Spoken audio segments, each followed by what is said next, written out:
Good afternoon. I am Andrea Chisholm with the Midday News. Special welcome if you're watching on onespotmedia.com. Up to news time, the top brass of the Jamaica Teachers Association JTA was locked into an emergency conciliation meeting at the Ministry of Labour and Social Security. The meeting, which started at 10 o'clock, seeks to end industrial action by government-paid teachers, which started on Monday. Representatives from the Ministries of Education and Finance are among those in attendance. The teachers have rejected the government's 16% wage offer over 4 years and are upset about plans to make back payments while negotiations are underway. Meanwhile, public sector teachers have continued their sick-out for a third consecutive day. The public school system has been severely disrupted. TVJ News understands that all 6 high schools in St. Thomas are, however, in session today. Teachers have also rejected a decision to extend the wage negotiating cycle from 2 to 4 years. And the government may extend the 2017-2018 academic year in light of the industrial action by the public sector teachers. With scores of teachers off the job since Monday, Education Minister Senator Ruel Reid is looking at ways to make up for lost time. He says an announcement will be made shortly.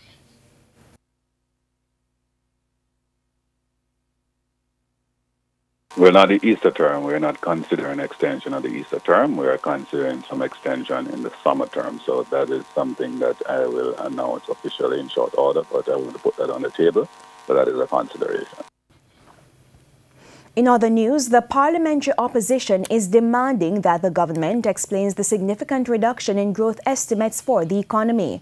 Opposition spokesman on finance Mark Golding raised the issue in his first budget contribution to the budget debate yesterday. In January this year, the government announced Jamaica would not achieve a 5 in 4, 5% growth in 4 years, saying weather conditions and other factors forced a revision.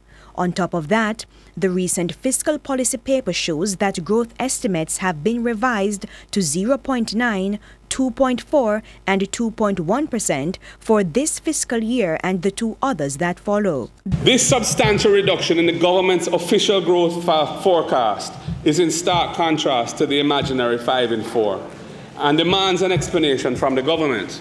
Sadly, no explanation has been forthcoming. And on behalf of the people, I ask again, was the 5 in 4 just a public relations stunt, or was it a pipe dream? The opposition spokesman on finance is also concerned about inflation.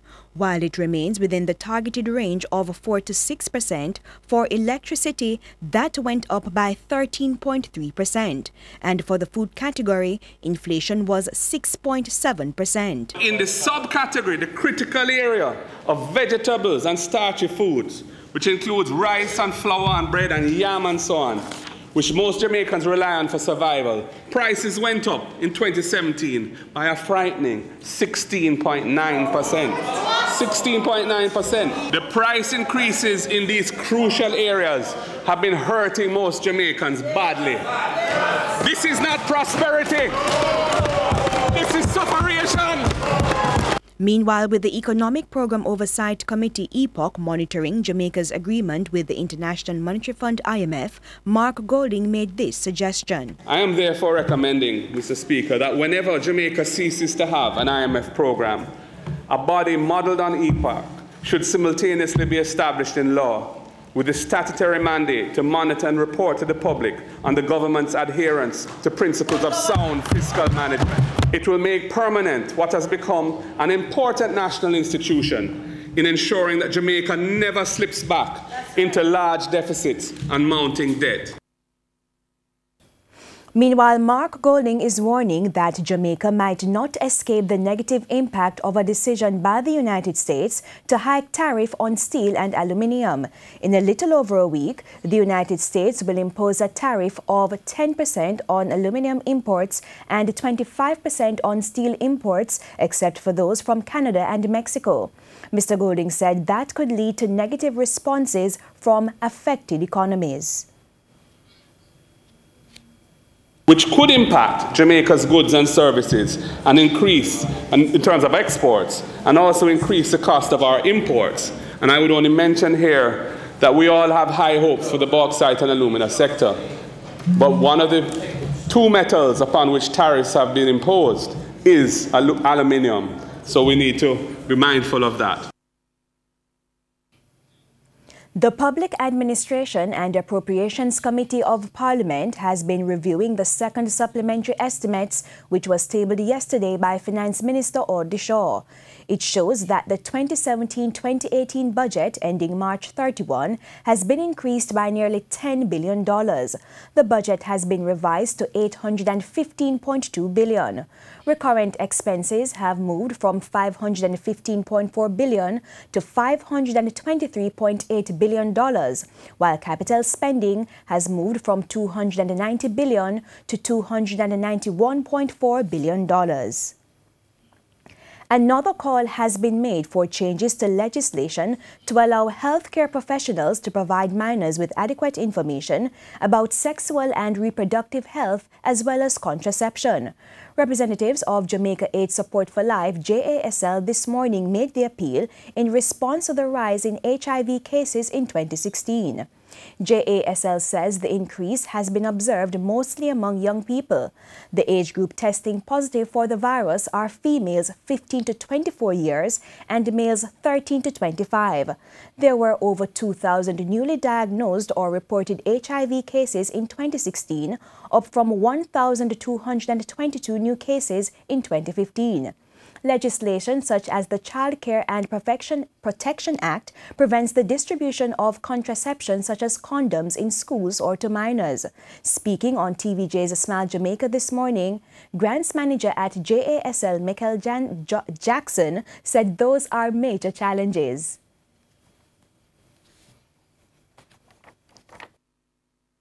We want the legislation to match the realities of what's happening on the ground. We want the legislation to ensure that it recognizes the right of the child to also be able to have that responsibility to seek health care where that opportunity or issue arises. What we also want is for parents to recognize that children are exposed to sex and they need to ensure that the children have the information necessary to protect themselves. So as a society, we have to recognize that we can't be talking about 16 and 17-year-olds to provide information to children because they are having sex from early as age 11. So we have to face the reality of what is happening and provide information in a way that matches the reality on the ground. Wow. $2.5 million. That's how much the National Works Agency will be spending to clean major drains and gullies in Montego Bay, St. James. It's part of a plan to reduce flooding in the Western City. Community Relations Officer at the NAA's Western Region, Janelle Ricketts, provided TVJ News with an update. Last week, we completed a major effort to clean several drains within the city of Montego Bay. We targeted sections of the North and South Gully where we placed particular emphasis on clearing the sill traps. We also focus on the area in the vicinity of the El Greco resort and also a section of the Flankers roadway. So we did quite a bit of work, and that was completed early last week. She says based on the work carried out, the severity of the flooding in the town on Friday was reduced. However, she noted that the dumping of garbage in drains is still a cause for concern. Even last week, when we were targeting some of the sections through our drainage improvement program or drain cleaning program, we noticed quite a bit of plastic bottles and domestic waste within these drainage systems. So we encourage persons to ensure that the waste is properly disposed of so that these drains can work efficiently. The projects are being executed through the agency's routine maintenance program and is expected to be completed within another week. Over 1,276 assorted rounds of ammunition were seized this morning in the Calvary Cemetery on Lyndhurst Road in St. Andrew. The ammunition can be used in different types of weapons, including shotguns, .38 revolvers, and a .44 Magnum. 4 magazines and a holster were also found.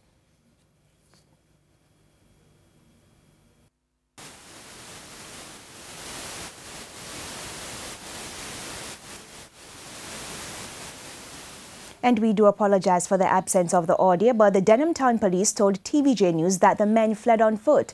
They are warning criminals in their area while assuring residents. No arrests were made, but reports are that about 6 o'clock, members of the Mobile Reserve and the Denham Town Police were carrying out a routine check when they saw 3 men carrying a bag.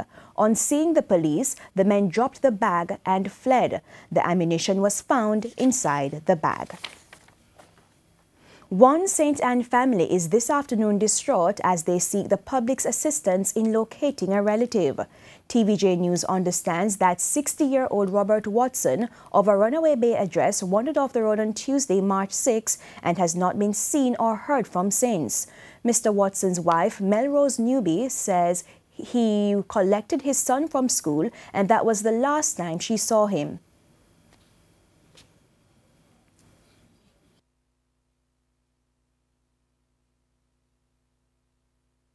After that, Robert J walked in and I passed Robert. Robert came behind me, picked a leaf, and then almost went back to his sister's house. The 60-year-old is said to be suffering from Parkinson's disease, and his wife made this plea. Oh God, if anybody sees Robert Watson, not the prim and proper Robert, he's in a green shirt and a black shorts, slippers. He left the house with a piece of steel in his hand.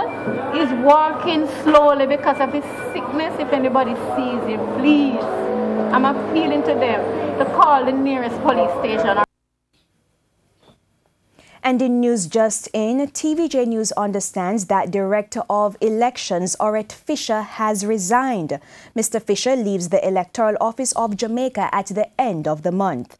His resignation comes ahead of a court ruling surrounding his tenure. And we'll try to have more details of that story later in the Primetime News package. And it's time now for a look at what's coming up in this evening's Health Report. In the next edition of the Health Report, we look at warming up before starting to exercise. The muscle is made up of majority water. So if we continue exercising and doing activities, we don't drink enough water, what happens? The muscle becomes dehydrated and that increases the risk of injury. Rest, keep telling regular athletes rest. You put your body through this activity. In order for you to get the benefit, you have to rest. That's how the body heals and recovers and repair itself during rest. That's the Health Report this evening in Primetime News. And now for today's Healthy Living tip. Before you start exercising, loosen up, get your heart pumping, do some dynamic stretches, start your warm-up muscles, stretch your muscles, and move through the exercises planned for that day's workout at a lower intensity.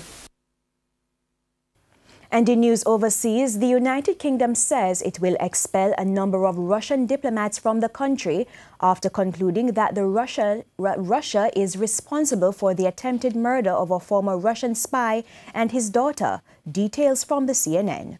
So, Mr. Speaker, there is no alternative conclusion other than that the Russian state was culpable for the attempted murder of Mr. Skripal and his daughter, and for threatening the lives of other British citizens in Salisbury, including Detective Sergeant Nick Bailey.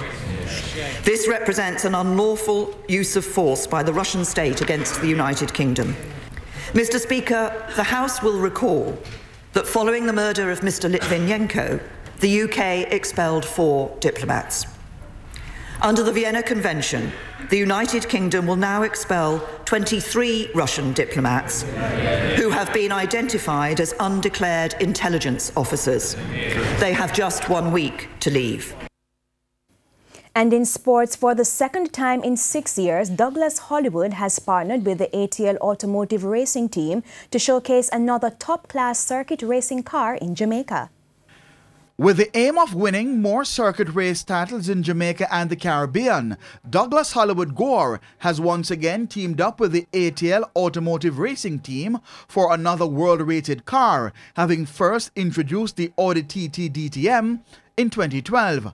On Saturday night, Gore and ATL unveiled their new 2.0 LCC turbocharged four-wheel drive Kia Rio, which carries a 5-speed dog gearbox with sequential paddle shifters. The car also carries 6-piston calipers, a Motec computer for the engine, and ALS anti-lag for the turbo. Gore says the car, which was built by Ches, will fall in line with the Caribbean circuit racing rules and regulations. Didn't want to make sure that we're not thieving, we're not cheating. We wanted to make sure that we brought a car here to Jamaica that was going to be able to not only rule Jamaica but actually be the fastest car in the Caribbean. And we do think so if everything gels with this car from what we have done and what we've planned. The former Caribbean and national champion says the car will be test-driven on Jamaican soil for the first time ahead of the Easter Carnival race meet at Dover Raceway. Actually, what you just saw a while ago was a detuned version of the car. This car is right now is only revving to 6,500 RPM on purpose until they arrive. They want me to go there and yes, feel out the car. But when they come, they're bringing a suspension guy to dial in the suspension. And we're also bringing a guy now that will actually be able to tune the car based on our atmospheric pressure that we have up at Dover and also maybe even Jam West. Raj Jadu Singh, who is the chief engineer for Gore, believes he will easily adjust to the new car. He expressed his comfort with this platform. He likes turbocharged cars, he likes four-wheel drive cars, he likes how they handle, and his background in rallying and everything, and even most of his years at Dover is with turbo four-wheel drive cars, so he's very familiar with it. I mean, he adapted to the Audi very well and he did good lap times with it, but ultimately I think his comfort level and hence his confidence level will be more with this car than with the rear-wheel drive DTM car. Money Gibbs, president of the Jamaica Race Drivers Club, expects another record-breaking turnout for the meet. Anywhere Doug Gore goes, the crowd goes with him. I mean, he's just that market brand in motorsports, and he did it before, and we don't come in with this new car yet again. It's going to be even bigger and better. Reporting for TVJ Sports, I'm Keon Reyna. And that's the Midday News. I'm Andrea Chisholm. Join us at 7 for the Primetime News Package. On behalf of the news, sports and production teams, good afternoon.